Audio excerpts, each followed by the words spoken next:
Hello everyone. সেদিন যাচ্ছিলাম একটু ঘুরতে, সাথে ছিল আমার শাশুড়ি মা আর পাড়ার দুই জা, তাদের ছেলে মেয়ের সাথে, আর অবশ্যই আমার হাজব্যান্ড। তো সেদিন ছিল নীল পুজোর দিন, আর আমরা যাচ্ছিলাম ইস্কন মন্দির। কি ভাবছো, টোটোয় করে ইস্কন চলে গেলাম? আরে এটা মায়াপুর ইস্কন নয়, এটা হলো কলকাতায় সাপুজিতে অবস্থিত ইস্কন মন্দির। এটাকে নাকি বলা হয় কলকাতার ইস্কন। তো আমাদের যাওয়ার প্ল্যানটা হঠাৎই হয়ে যায়। আমার শাশুড়ি মা হলেন, উঠলো ভাই তো কটক যাই, আর আমি তো ঘোড়ার নাম শুনলেই হলো। শুধু শাশুড়ি মাকে একবার বললেই হলো, মা জানেন তো? আর শাশুড়ি বলবে, তাই নাকি, চলো বৌমা, তাহলে চলো ঘুরে আসি। আমরা টোটো করেই গিয়েছিলাম, ওখানে রিজার্ভ করে গিয়েছিলাম।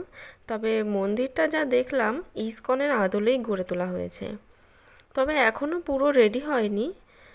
ওখানে দেখলাম গোশালাও তৈরি হয়ে রয়েছে, আর সেখানে কিন্তু অনেক গরু রয়েছে। আর বেশ কয়েকটা জায়গা জুড়েই কিন্তু মন্দিরটা তৈরি হয়েছে, বেশ অনেকটা জায়গা জুড়ে। মনে হচ্ছে যেন যেদিকে তাকাচ্ছি সেদিকেই হচ্ছে এই মন্দিরের জায়গা। আপাতত একটাই মন্দির ওখানে রয়েছে, আর সেখানে রয়েছে গৌর নেতাই।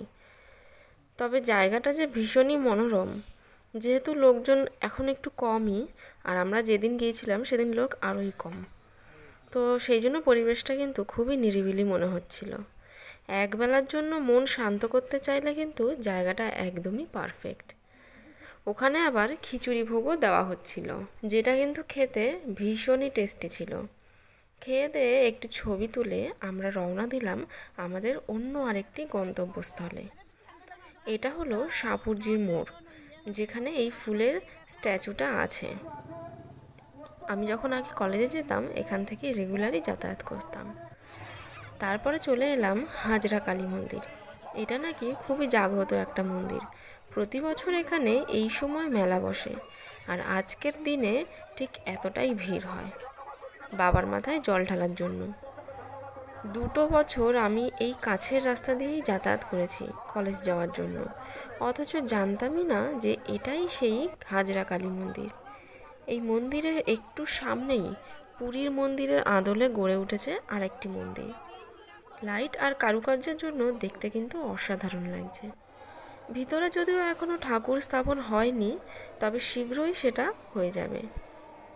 সামনের মাসেই নাকি এখানে ঠাকুর স্থাপন হবে।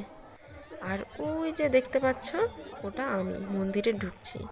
সবাই যে যার মতো ঘোরাফেরা করলেও আমার হাজবেন্ডকে ঠিক যেখানে রেখে গিয়েছিলাম সেখানেই দাঁড়িয়ে আছে আমার জন্য, আর সেখান থেকেই অল্প অল্প করে ভিডিও করছে। কারণ তার কথায় আমি নাকি শুধু হারিয়ে যাই, খুঁজে পাই না। পাশে থাকা মানুষকেও নাকি আমি এদিক ওদিক খুঁজে বেড়াই, তাই ঠিক যেখানে রেখে গিয়েছিলাম সেখানেই দাঁড়িয়ে আছে। যাই হোক, তারপর বেশ অনেকক্ষণ একটু মেলায় ঘুরলাম, আর সবাই মিলে বাড়ি চলে এলাম। Thanks for watching.